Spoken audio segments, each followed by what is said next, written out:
Il-ġurnata għal bosta bdiet bħasda. It-teżżiża nħasset sew b'nies fawdex u anki fl-inħawi tal-port il-kbir jirrapportaw kif raw kollox jiċċaqlaq u mal-ewwel indunaw li kien terremot.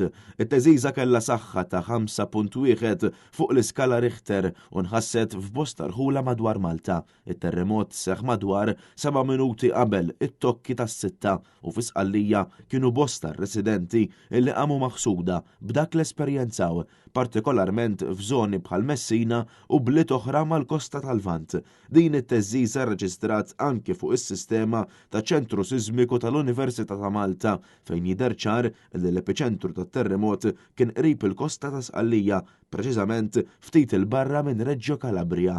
L-awtoritajiet fi Sqallija fil-fatt ikkonfermaw li l-epiċentru tat-terremot kien fil-baħar f'font ta' madwar 65 km. Minkejja s-saħħa tat-teżżiża la fi Sqallija u lanqas f'Malta ma kienu rrapportati ħsarat.